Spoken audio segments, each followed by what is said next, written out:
time the wrong point. Let's cue the intro.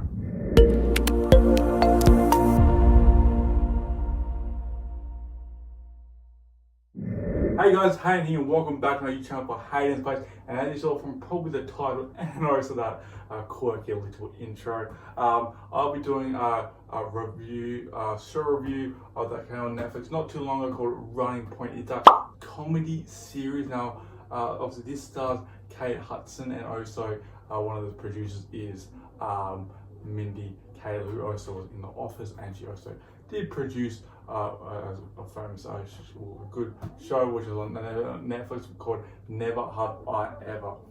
So there was 10 episodes in that series there. So basically, overall, obviously in this video I'm going to go through, just the overall review, just an honest review, just an honest Aussie review. Yes, I go for the Chicago Bulls. That's for half the reason why I didn't put a hat on. I just wanted to sort of be neutral for this show. I know it's a bit sports, a bit business and all that, but honestly, going back in terms with this video, I will go just through just the overall feel of this show that I watched. We also give my rating out of 10. So I hope you guys enjoy this video. Remember to subscribe, like, and leave a comment or your thoughts on the show if you've currently watching it or you are currently, or you have watched, should I say.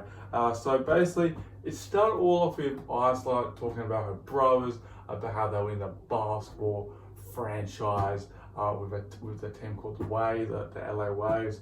So obviously, that's really how it started there. And then you really see Isla get her opportunity due to her brother's, drug addiction. He was addicted to crack and just drugs in just general, which due to his brother's cancer, he asked her to take over. So she took over there. What? Nass or Sandy, you said it has to be someone in the family. I'm picking you, dumbass. What? This is already too close to all the players. She formally introduced herself to the Waves, which is a badass statement in my mind. That's how it did start off. Obviously, we did see throughout the show the likes of her fiance, Levy, and all that. We saw Travis, who was one of their key players, but he was, it was on the trade room for a fair bit of time. They thought they were going to trade him up. Isla didn't. So obviously, a lot of that. Obviously, it was a bit all over the place. Tyson, who came from the G League, he was recruited from Isla. So obviously, they helped the land. And then also, what I did find out, which was in episode, let me just get to it. Episode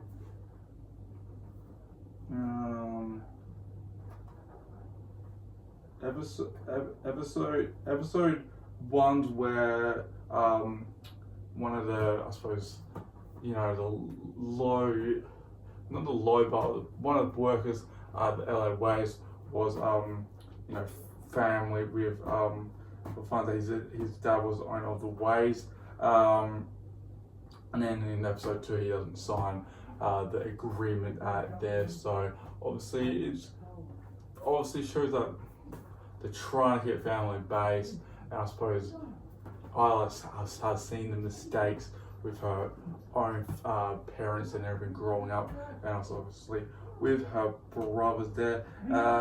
Travis was not happy with a new sponsor because obviously they lost a big main, so they had to get a new sponsor. And then Travis and Isla had to get Travis and Isla got dinner together. Travis thought that was a bit more than dinner, but it was not. I'm so happy. Thank you, Travis. I can't even tell you, the stress that I've been. Oh, shit. You alright? Oh.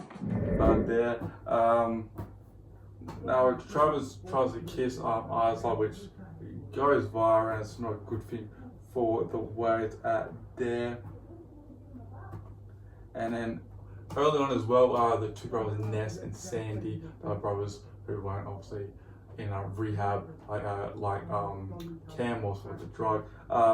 Ness and Sandy tried to get Isa out of her present position, obviously. Me and my brother personally, what would be far more painful is leaving this beloved institution in the hands of our well-meaning, but let's face it, woefully underqualified sister who she wins, if they win on the board, they take over. But I also end up staying president there because also she got a new sponsor there, so obviously it was good for her to stay president there. Also, she's been engaged like I think it's 3 years, I was saying, so she finally had an engagement weekend there. And she realized she had to become a Jew in order to marry Lev, but he realized she didn't want to become one, so he was more than happy for her not to become one. Red Panda was a big performance at halftime, which was a big performance.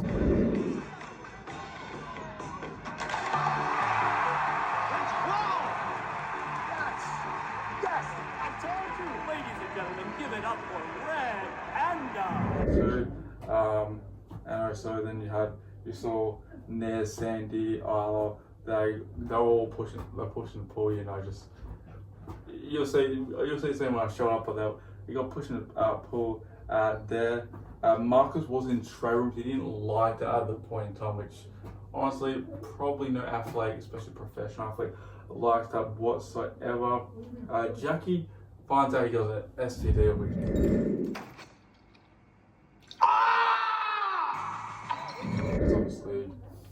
obviously sexually transmitted disease there, obviously, because especially when you get, I suppose, into a wealthy family, you do get more notice compared to, I suppose it was happening to him, and he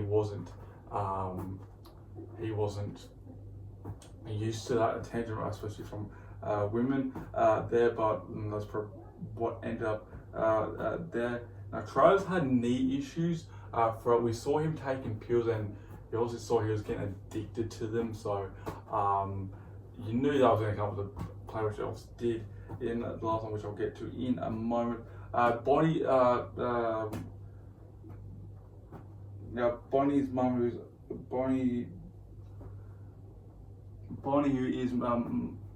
is the mum of Travis, is interrupting practice. Telling them what to do, just being one of those over the top probably parents engage. I don't know wrong with obviously parents engage, but when you're obviously athlete, prior to that, they have their own skills and schedule and all of that.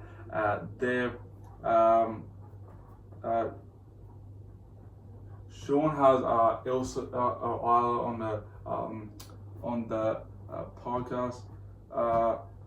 Jay punched him at the nightclub and got offered up. Another table. Jay walks up to him. Hey man, what's up? Hey, They exchange words, and then Jay punches him in the face. What? Apology and fine.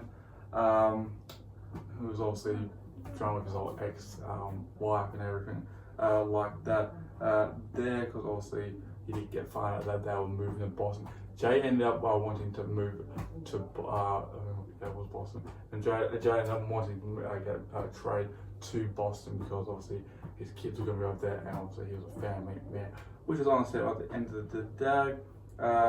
Marcus finds Travis because obviously Tyson's the one that mentioned it to Marcus. Marcus is the one who ended up finding the pills.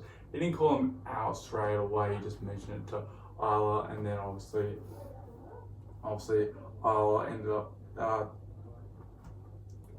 taking him to a rehab, and she was originally letting him play the final series, but then she realized that was the wrong decision, especially in that podcast with Sean, and then she's like, he needs to go. So she did the right thing there. We also probably did forget to mention Sandy and Charlie. They were like a gay couple, so they did break up because obviously it seemed like Sandy was too embarrassed to show Charlie in front of his family, especially. So they did end up getting back together with a big gesture from Sandy. Do anything for you.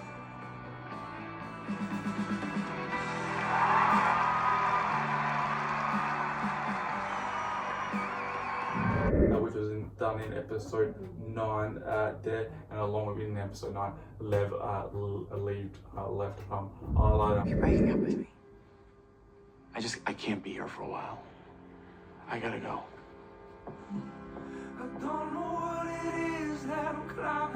Obviously, he was just wasn't sure he was able to handle her with all her new promotion, obviously being president and everything like that. And then in the final episode, Isla tries to convince to get obviously Lev. Obviously she went into the doc where he works and was trying to convince him. He said just wait and everything like that. Now Jackie obviously went back to his mum's lunch, and obviously I suppose Isla didn't know it at the time, but especially with the playoffs, they didn't really want Jackie missing days, and obviously I suppose the good thing is that cheerleaders, I suppose, did support him. They understood why, because obviously he was the only child and his mum to really rely on. His dad wasn't in the picture. So that was a really good family scene, I feel like, between obviously Cam. She was really funny. Not Cam, Sandy, Nez, Isla, and obviously Jackie. So obviously, because obviously, the Isla and all, they were from sort of broken home in a way. The parents didn't get along very well. To obviously, Jackie came from obviously just him and his mother, but they were happy and healthy and all that. Ways and end up losing Game 7 by a half-court buzzer beater. Now you're on half quarter for the win, and it's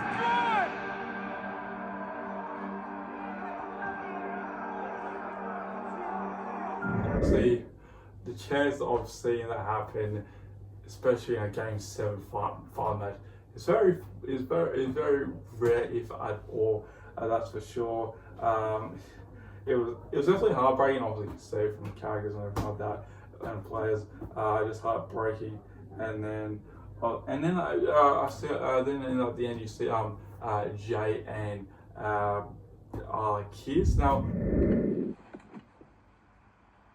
I think I know you well, your best intentions, but this really I saw that chemistry early on. I don't know if it's just me or you guys saw it as well, but I definitely saw that chemistry early on. I thought it was going to go a bit early, but it happened in the last episode. But with Jay going to Boston, it'll be interesting to see if that does stay with for next season, if they have season 2 there. And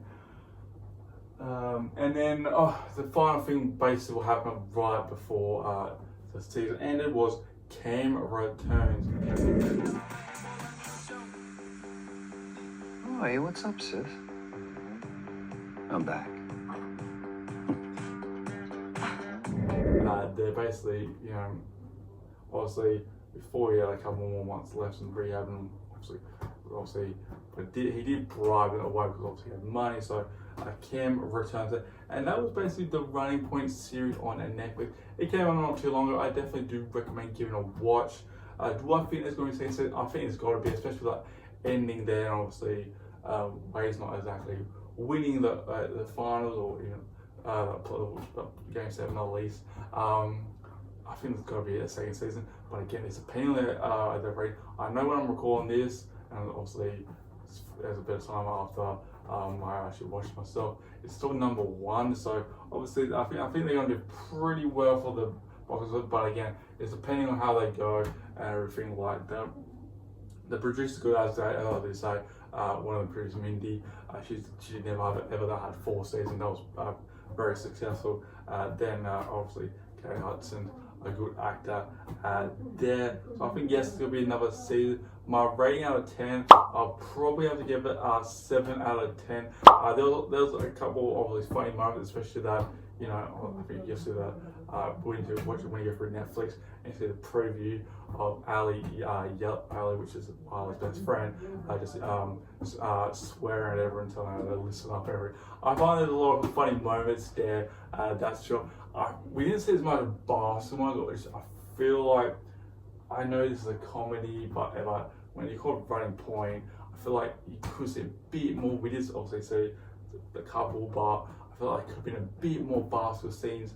In my opinion, maybe that's just because I'm a sports person. I've basically grown up with sports my whole entire life there, but that's probably what I would just criticism there. That's why I'll probably give it out. That's why I'll probably give it a 7 out of 10. Not bad. I'll definitely watch season 2 if it does come out in the next year or so.